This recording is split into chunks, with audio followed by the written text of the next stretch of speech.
Anniversary Day as a proclamation. Happy birthday, Boy Scouts! Coming up, the incredible story of how 75 years ago, a man who got lost in the fog started the Boy Scouts. Delicious Pillsbury pudding pockets. The pockets everybody loves to pick. It's a fun kind of cupcake. Got a pocket filled with pudding. Ooh, it bakes right in. Come on and pick a pocket. Pick a pocket. It's pudding pockets. So easy baking on, easy taking on. Only from Pillsbury. Come on, pick a pocket. Pudding pockets. Pudding pockets. Another Pillsbury dessert you'll love with a passion.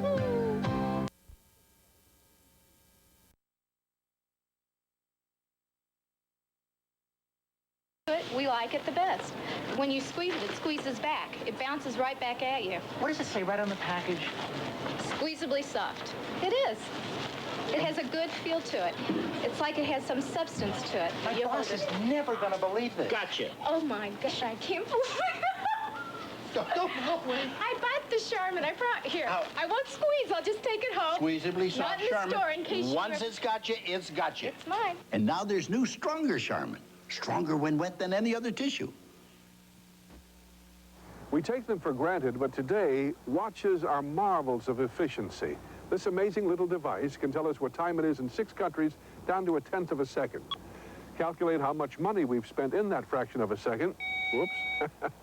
Or annoy the hell out of people sitting around you in a movie theater. These days, time not only flies, it beeps. But many moons ago, long before the beep, there was the stick. A simple vertical stick such as this.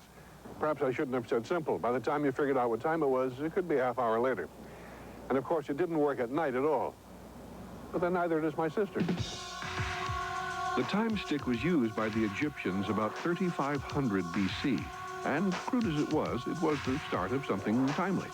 The sundial also originated in Egypt in the 8th century BC. The day now was divided into 12 hours. Telling time at night, though, was a problem. Ancient water clocks solved that by slowly filling up a lower water bucket whose floating gauge moved over a cylinder scored with rings representing hours. Now people could tell time even on cloudy days, but a good rainstorm could really make time fly. Next came the sand glass, which originated in Europe in the 1st century A.D. The first ones ran for 2 hours and were used to time lengthy church sermons. Galileo's experiments, about 1582, with pendulum motion, laid the groundwork for grandfather clocks, which were first successfully constructed by the noted Dutch astronomer Christian Huygens in 1656. And where does the watch enter our timely story? About the year 1500 in Nuremberg, Germany, inventor Peter Heinlein devised the mainspring. And at that time, watches really were so large that a rich man actually had a watch servant who followed him about lugging the heavy timepiece. And when the rich man wanted to know the hour, he'd turn and say, "Time, please." 2:45. Well, I seem to be a little bit slow. So not only was the watch the start of something big, it was also the start of falling down on the job, I guess. Every suburb is a fertile breeding ground for talented youngsters with a vision of bright lights and applause. It was here baby Ed Marinaro grew up to become the star of Hill Street Blues. But acting was a second choice for this son of Italian immigrants. His passion was sports, where young Marinaro saw a golden future on the gridiron. After graduating from high school in 1968, he enrolled at Cornell University, studied hotel management. But for Ed Marinaro, nothing could compare with the idea of being a professional athlete.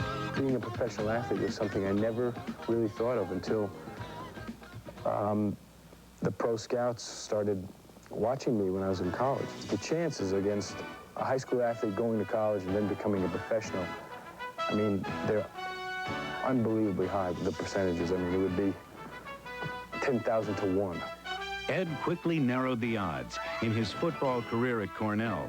In 4 years, he was a 2-time All-American and led the nation in rushing in both junior and senior years. A shoo-in for the pros, he was runner-up for the Heisman Trophy in his senior year.